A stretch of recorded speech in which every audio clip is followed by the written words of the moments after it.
রাষ্ট্র এবং রাজনীতিতে সংস্কারের ব্যাপারে বিএনপি সম্পূর্ণভাবে একমত।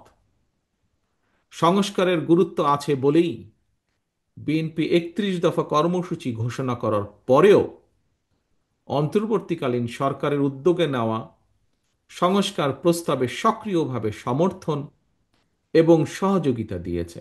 পরাজিত পলাতক স্বৈরাচার মুক্ত বাংলাদেশে গঠিত বর্তমান অন্তর্বর্তীকালীন সরকার জনগণের অভিপ্রায়ের সরকার।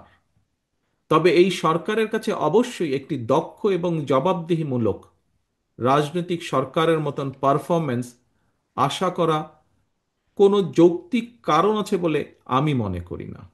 বিভিন্ন পরিস্থিতি সামাল দেওয়ার ক্ষেত্রে অন্তর্বর্তীকালীন সরকারের দুর্বলতা যত বেশি প্রতীয়মান হবে, জুলাই গণ অভ্যুত্থান বিরোধী অপশক্তি ৫ই অগস্ট নিয়ে তত বেশি বিভ্রান্তি সৃষ্টির সুযোগ পাবে। এই বিবেকের আদালতেই আজ আমাদের আত্মজিজ্ঞাসা করা দরকার, নির্বাচন হতে দেওয়া হবে না এই ধরনের উচ্চারণ ফ্যাসিবাদ বিরোধী শক্তির ঐক্যকে দুর্বল করবে, নাকি পলাতক ফ্যাসিবাদী অপশক্তির পুনরুত্থানের প্রাসঙ্গিকতা তৈরি করবে? যতক্ষণ পর্যন্ত একটি অবাধ, সুষ্ঠু এবং নিরপেক্ষ নির্বাচনের মাধ্যমে জনগণের সরাসরি ভোটে জনগণের কাছে দায়বদ্ধ, জনগণের কাছে জবাবদিহিমূলক একটি গণতান্ত্রিক সরকার প্রতিষ্ঠিত না হবে, ততক্ষণ পর্যন্ত গণতন্ত্র ঝুঁকিমুক্ত নয়।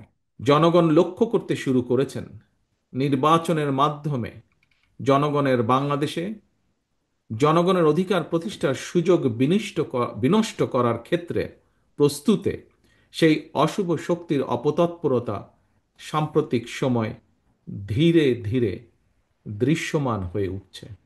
অন্তর্বর্তীকালীন সরকার যখন জনগণের অধিকার প্রতিষ্ঠার পথে হাঁটছে, তখন কোনো কোনো রাজনৈতিক দল নির্বাচনের মাধ্যমে জনগণের অধিকার প্রতিষ্ঠার পরিবর্তে তাদের দলীয় স্বার্থ চরিতার্থ করার জন্য নানা শর্ত আরোপ করছে এবং এই শর্ত আরোপ করে নির্বাচনের পথে হয়তোবা পরিকল্পিত উপায় বাধার সৃষ্টির অপচেষ্টা করছে বলে বহু মানুষ এরই ভিতরে ভাবতে শুরু করেছেন।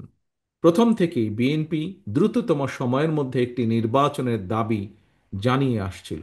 কারণ বিএনপি মনে করে আগে জনগণের রাজনৈতিক ক্ষমতায়ন প্রয়োজন।